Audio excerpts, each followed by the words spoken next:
जय हिंद दोस्तों, मैं रविंद्र आप लोगों के बीच मैथ का एक बेसिक टॉपिक जिसे बोलते हैं दशमलव भिन्न मैं आपके सामने लेकर के उपस्थित हुआ हूँ। दोस्तों, मैं आपको बता दूँ कि प्रायः तैयारी करने वाले जो भी स्टूडेंट्स हैं, यानी वनडे एग्ज़ाम की तैयारी, जैसे यूपीपी हुआ, आरपीएफ हुआ, मल्टीटास्किंग हुआ और भी वनडे एग्ज़ाम्स जितने भी हैं, उनकी तैयारी करने वाले जो भी स्टूडेंट स्टार्टिंग्स में आते हैं, उनका बेसिक मैथ कमज़ोर होता है। मैं जानता हूँ, और वो वहीं पर उन्हें डर लगता है कि बड़े बड़े क्वेश्चन कैसे सॉल्व करें।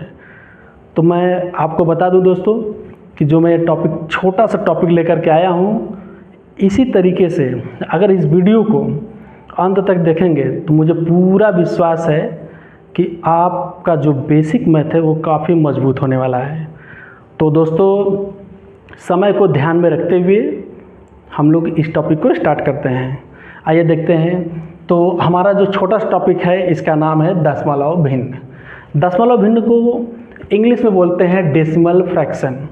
डेसिमल फ्रैक्शन, तो डेसिमल फ्रैक्शन या दशमलव भिन्न पढ़ने से पहले हमें यह ज्ञात होना चाहिए कि भिन्न किसे कहते हैं, तब तो हम दशमलव भिन्न पढ़ेंगे। आइए देखते हैं भिन्न। भिन्न की परिभाषा मैंने पहले से बोर्ड पर लिख रखा है, आप देख सकते हैं कि ऐसी संख्या जिसमें अंश और हर दोनों मौजूद हों भिन्न कहलाती हैं। Examples, for examples 2/5, 3/10, 1/8।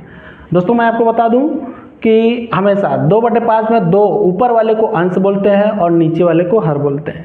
ठीक, ये हुआ हमारा भिन्न। अब भिन्न से हम परिचित हो गए। अब उसके बाद नंबर आता है दशमलव भिन्न। अब दशमलव भिन्न किसे कहते हैं, इसकी भी परिभाषा मैंने बोर्ड पर लिख रखा है, इसलिए आप इसे भी ध्यान से देखिए। ऐसी भिन्न जिसका हर 10 के घात के रूप में हो दशमलव भिन्न कहलाती है। फॉर एग्जाम्पल्स 2/10, 5/100, 7/1000 और ऐसे भी आगे ये भिन्न आपको फ्रैक्शन मिलते जाएंगे।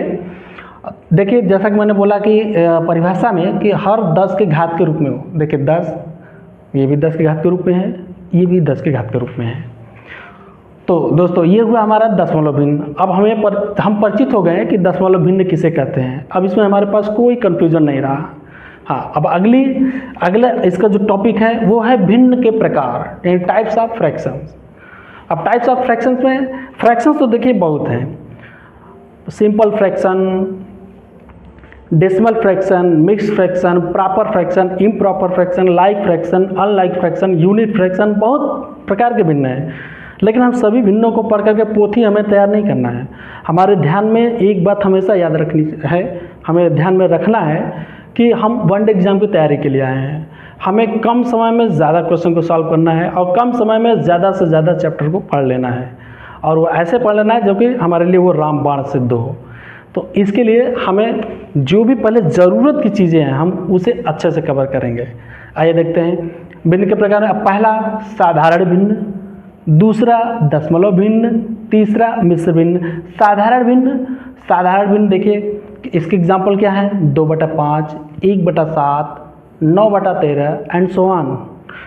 उसी प्रकार दशमलव भिन्न जैसा कि मैंने परिभाषा में भी आपको दे रखा है, बता रखा है, 2/10 को हम 0.2 लिख सकते हैं, 5/100 इसको लिख सकते हैं 0.05, और भी इसी तरीके से हम पढ़ सकते हैं आगे। अब बात आई मिश्र भिन्न की। मिश्र भिन्न एग्जाम्पल से समझिए, 2 सही 1/5, 3 सही 2/7, 4 सही 3/9। ये हमारा क्या है, मिश्र भिन्न है।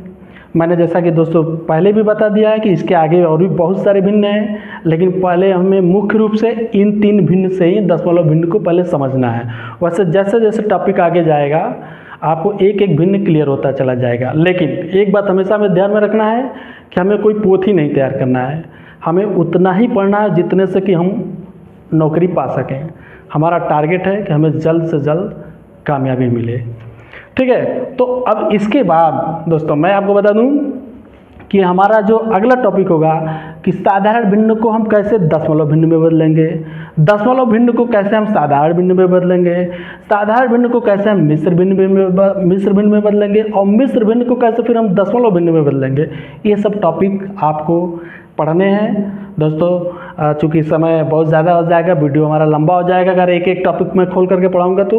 अब हमारी जो अगली टॉपिक है वो भिन्न को कन्वर्ट करना है, एक दूसरे में कन्वर्ट करना है। ये जो टॉपिक है मैं आपको अगली वीडियो में प्रोवाइड करूँगा। तो दोस्तों मैं ये कहना चाहता हूँ कि हमारे पास समय बहुत कम है, जितना जल्दी से जल्दी हो सके हमें अपने बेसिक मैथ को मजबूत करना है, ठीक है। तो मैं आशा करता हूँ, उम्मीद करता हूँ दोस्तों कि प्रत्येक वीडियो मेरा इसके बाद जो अगली वीडियो आएगी इसके आगे की टॉपिक होगी, और मैं उम्मीद करूंगा कि आप अच्छे से पढ़ेंगे और पढ़ने के बाद आप महसूस करेंगे कि वास्तव में हमारा बेसिक मैथ जो है वो मजबूत हो चुका है, और मैथ से संबंधित, बेसिक मैथ से संबंधित हमारे पास कोई प्रॉब्लम नहीं रहेगी। तो दोस्तों बहुत बहुत धन्यवाद। अब आपको जल्द ही मैं अपना अगला वीडियो मैं इस टॉपिक पर बना करके आपके सामने प्रस्तुत करूँगा। जय हिंद दोस्तों।